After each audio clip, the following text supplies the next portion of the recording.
There is a theory put forward by a female poet that the reason much modern poetry is so difficult and obscure is so the poet's wife doesn't understand what, or rather who, he's writing about.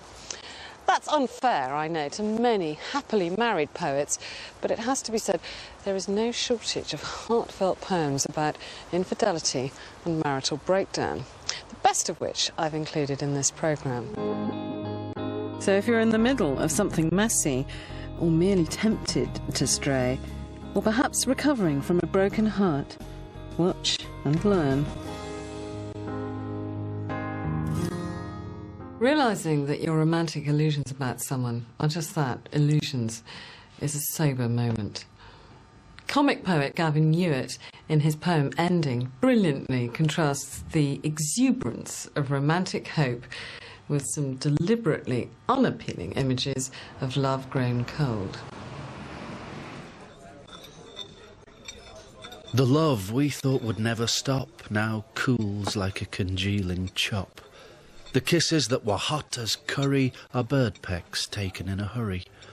The hands that held electric charges now lie inert as four moored barges. The feet that ran to meet a date are running slow and running late. The eyes that shone and seldom shut are victims of a power cut. The parts that then transmitted joy are now reserved and cold and coy. Romance, expected once to stay, has left a note saying, "Gone away."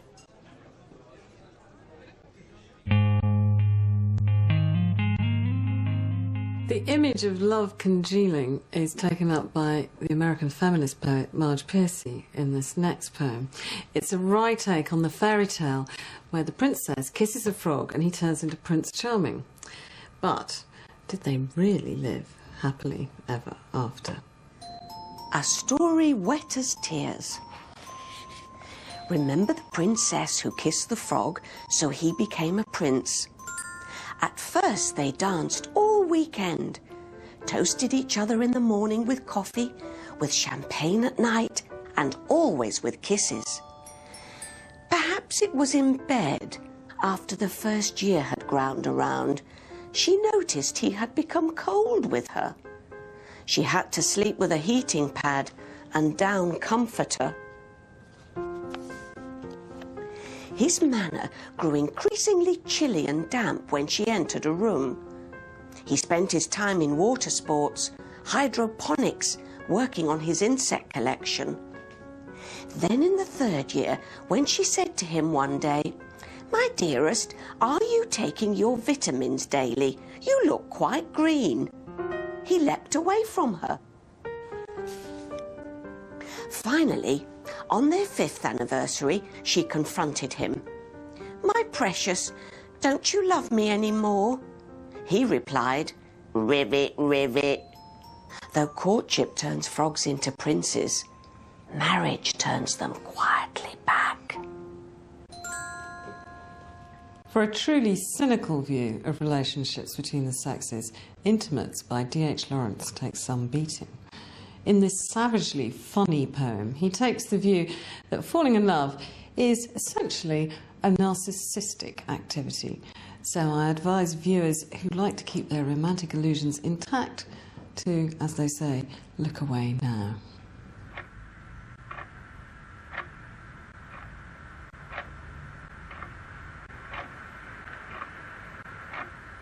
"Don't you care for my love?" she said bitterly. I handed her the mirror and said, "Please address these questions to the proper person. Please make all requests to headquarters. In all matters of emotional importance, please approach the supreme authority direct." So I handed her the mirror.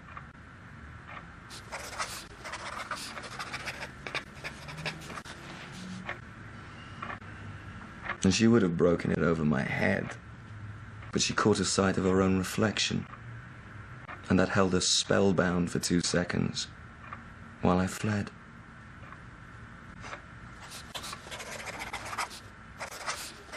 But even when you know it's over, it's so tempting to give it one more go. A point that is just as true now as it was in the 17th century. when Michael Drayton wrote this long goodbye. Since there's no help, come, let us kiss and part. Nay, I have done. You get no more of me. I am glad. Yeah, glad with all my heart that thus, so cleanly, I myself can free. Shake hands forever, cancel all our vows, and when we meet at any time again, be it not seen in either of our brows that we one jot of former love retain.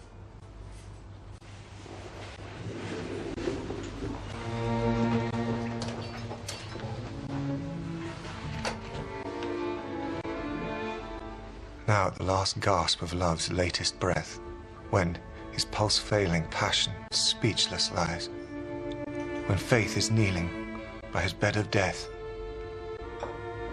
and innocence is closing up his eyes.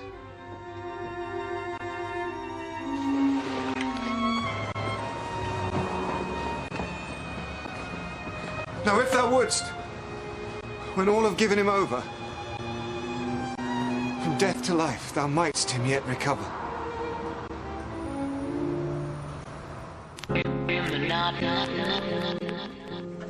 If your marriage is losing its lustre, you could embrace serial monogamy, like this tailor, or you could go the conventional and cheaper route and have an affair. I like this very clever poem by the Irish poet Maura Donaldson about an unfaithful couple. I had to read it twice before I realised why the title, Infidelities, is in the plural.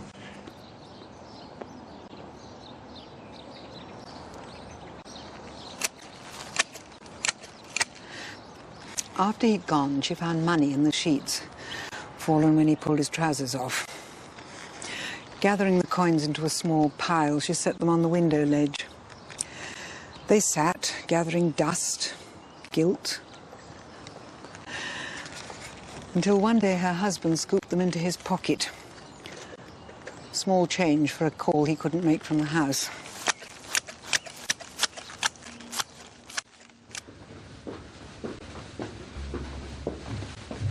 Infidelity is always complicated. It's never just about sex. Thinking we were safe. Insanity. We went in to make love. All the same, idiots to trust the little hotel bedroom. Then, in the gloom, and who does not know that pair of shutters with the awkward hook on them, all screeching whispers? Very well then, in the gloom, we set about acquiring one another. Urgently. But on a temporary basis. Only as guests, just guests of one another's senses. But idiots, to feel so safe, you hold back nothing. Because the bed of cold, electric linen happens to be illicit.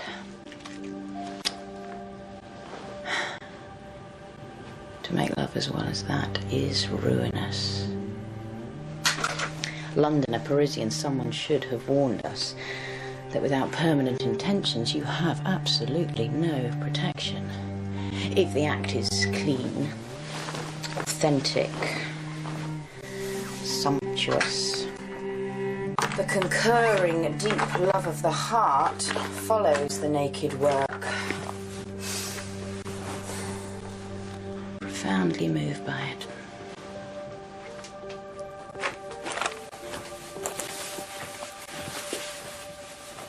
Most people tumble into affairs looking for the excitement that's missing from their marriages. But as the poet Vernon Scannell makes clear in this next poem, adultery too can be predictable and boring. He calls the poem Taken in Adultery in a deliberate reference to the passage in the New Testament when Jesus, confronted by an unfaithful woman, says, "He that is without sin among you, let him cast the first stone." Scannell's take on this is a modern one. What he's saying is, don't be judgmental. Adultery contains its own punishment.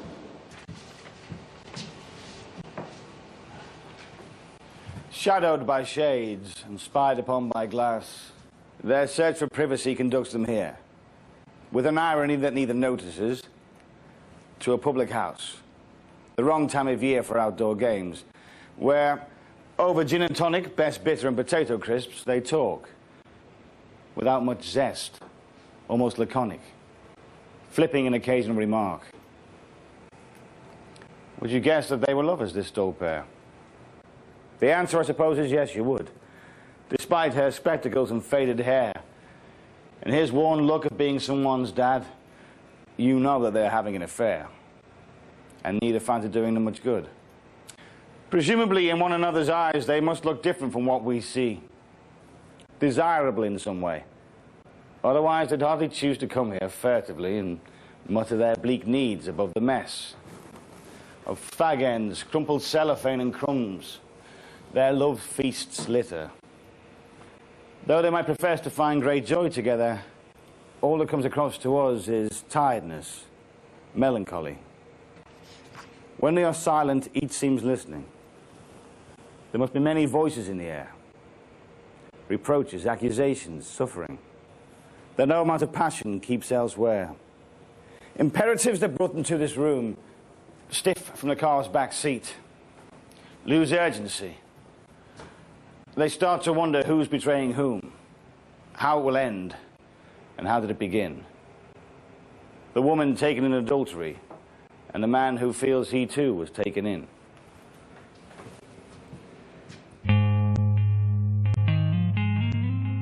When it's really over, the most important thing to hang on to is not the teaspoons, but your dignity. The American poet Maya Angelou, whose extraordinary life encompasses more passion and heartbreak than most of us can even imagine, makes a very convincing case for hiding the pain.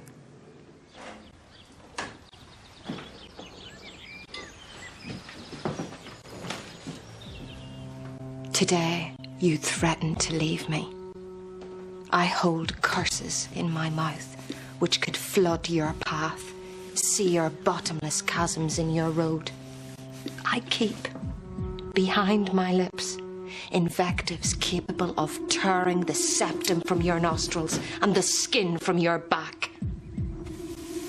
Tears, copious as a spring rain, are checked in ducts, and screams are crowded in a corner of my throat. You are leaving. Aloud, I say. I'll help you pack, but it's getting late. I have to hurry or miss my date. When I return, I know you'll be gone. Do drop a line or telephone.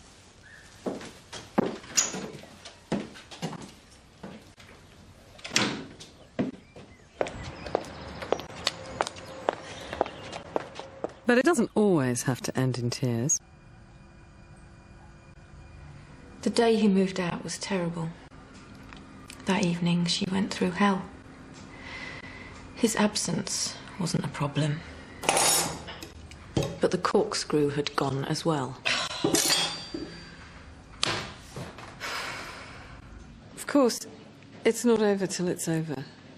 We all know couples like the one in James Fenton's witty parody of Auld Lang Syne, who meet not to bury their hatchet, but to pick at the scab forming over their relationship until it bleeds. That's sort out things. So you don't want to go? Mm-hmm. Do you think I want to come here and nag at you all the time? No purpose, right? Some people are like that. They split up and then they think, hey, maybe we haven't hurt each other to the uttermost. Let's meet up and have a drink. Let's go over it all again. Let's rake over the dirt. Let me pick that scab of yours. Does it hurt? Let's go over what went wrong. How and why and when. Let's go over what went wrong. Again and again.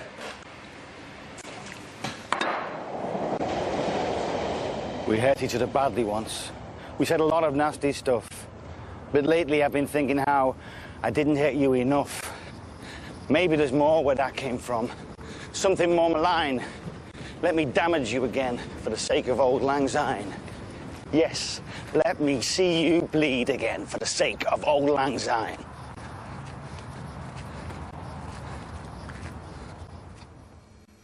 I love this clever and vicious revenge poem by the Australian Vicky Raymond.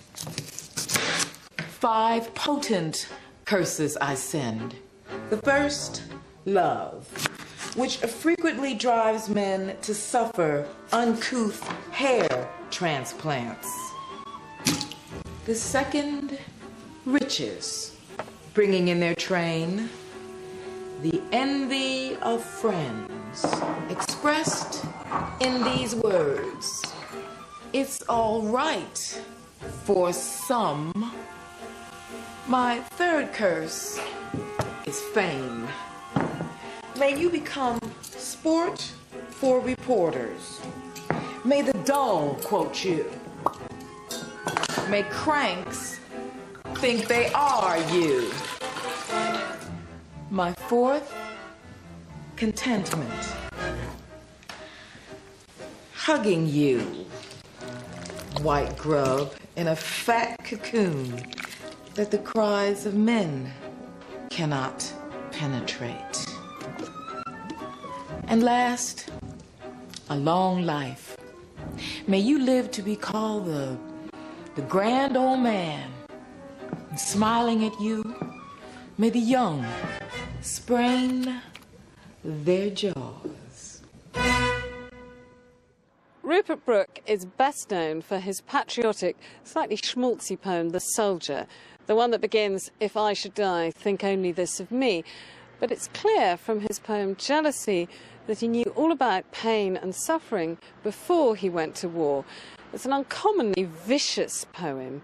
But who does he hate the most? The woman, her new lover, or does he reserve the greatest loathing for himself?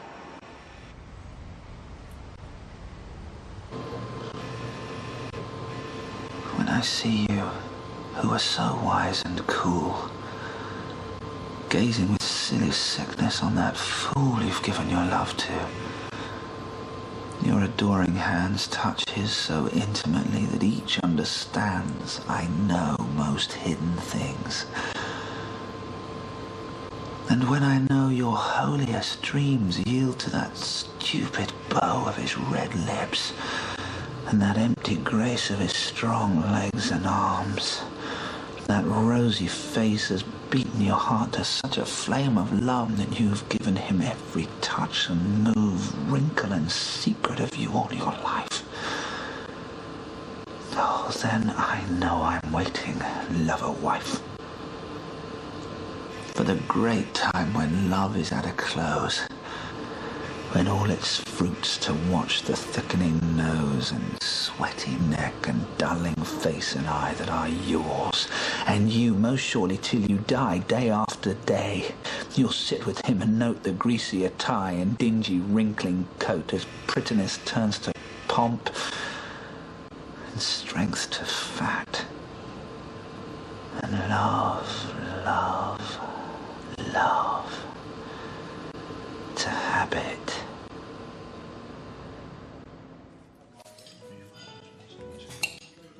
No one faces harsher scrutiny than your ex's new squeeze. You ask what I think of your new acquisition. And since we are now to be friends, I'll strive to the full to cement my position with honesty. Dear, it depends. It depends upon taste, which must not be disputed. For which of us does understand why some like their furnishings pallid and muted, their cookery wholesome but bland? There isn't a law that a face should have features, it's just that they generally do. God couldn't give colour to all of his creatures, and only gave wit to a few. I'm sure she has qualities much underrated that compensate amply for this, along with a charm that is so understated it's easy for people to miss. And if if there are some who choose clothing to flatter what beauties they think they possess, when what's underneath has no shape, does it matter if there is no shape to the dress? It's not that I think she is boring, precisely. That isn't the word I would choose. I know there are men who like girls who talk nicely and always wear sensible shoes. It's not that I think she is vapid and silly. It's not that her voice makes me wince. But chili con carne without any chili is only a plateful of mince. A plateful of mince, indeed. I love that ending. It's so splendidly catty. But if you want a more mature approach, why not try this poem by the young British poet Sophie Hannah? Love doesn't have to end in tears, after all. Why not take her advice and throw a party instead?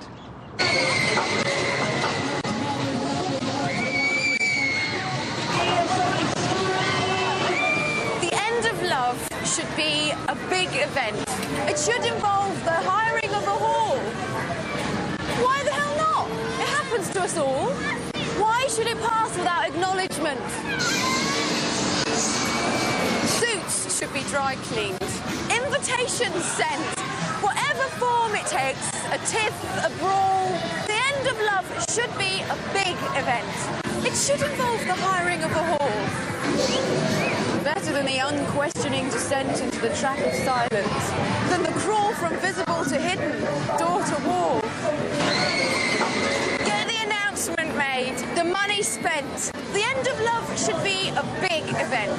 It should involve the hiring of a hall.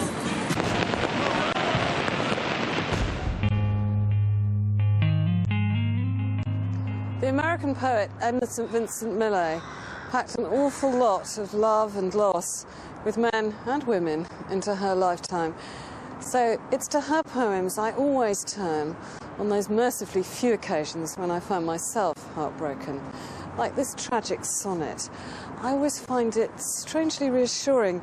I suppose because it makes me feel that my suffering is not unique.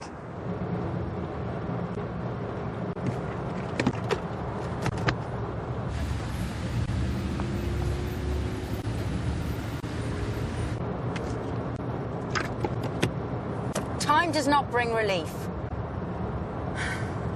You all have lied who told me time would ease me of my pain. I miss him in the weeping of the rain. I want him at the shrinking of the tide. The old snows melt from every mountainside, and last year's leaves are smoke in every lane. But last year's bitter loving must remain heaped on my heart, and my old thoughts abide. There are 100 places where I fear to go, so with his memory they brim. And entering, with relief, some quiet place, where never fell his foot, I'll shun his face. I say, there is no memory of him here. And so stand stricken. So remembering him.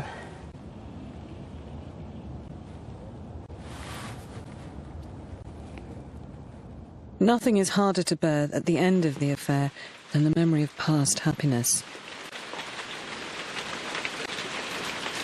Like the touch of rain she was on a man's flesh and hair and eyes, when the joy of walking thus has taken him by surprise.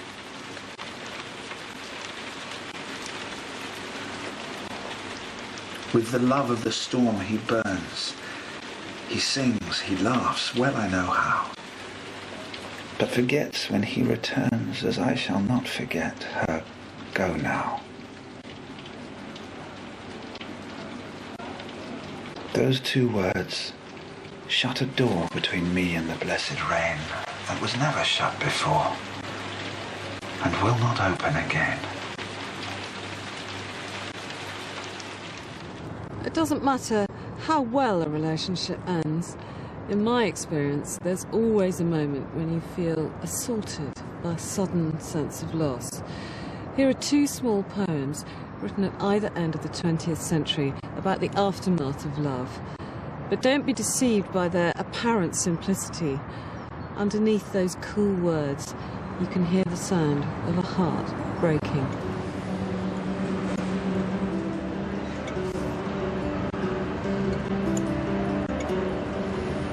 Sometimes I have wanted to throw you off like a heavy coat.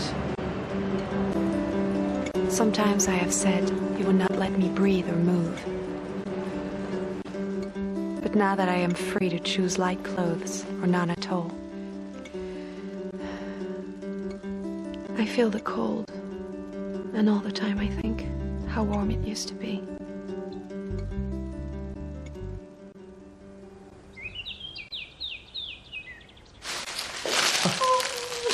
I so liked spring last year because you were here. The thrushes too. Because it was these you so liked to hear. I so liked you. This year's a different thing. I'll not think of you. But I like the spring because it is simply spring, as the thrushes do. This last poem, The Darning Letters, it's about something we've probably all experienced. I certainly have. It's when you come across a bundle of mementos of an old love that you just couldn't bring yourself to throw away at the time.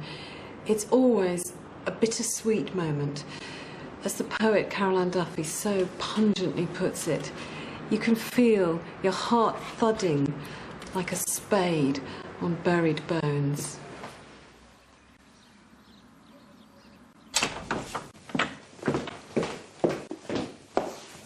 Some keep them in shoe boxes away from the light. Sore memories blinking as the lid lifts, their own recklessness written all over them. My own. Private jokes, no longer comprehended, pull their punchlines, fall flat in the gaps between endearments. What are you wearing? Don't ever change. They start with darling, end in recriminations, absence, sense of loss. Even now, the fists bud, flowers into trembling. The fingers trace each line and see the future then. Always. Nobody burns them. The darling letters, stiff in their cardboard coffins. Babykins. We all had strange names which make us blush, as though we'd murdered someone under an alias long ago. I'll die without you. Die. Once in a while, alone, we take them out to read again. The heart thudding like a spade on buried bones.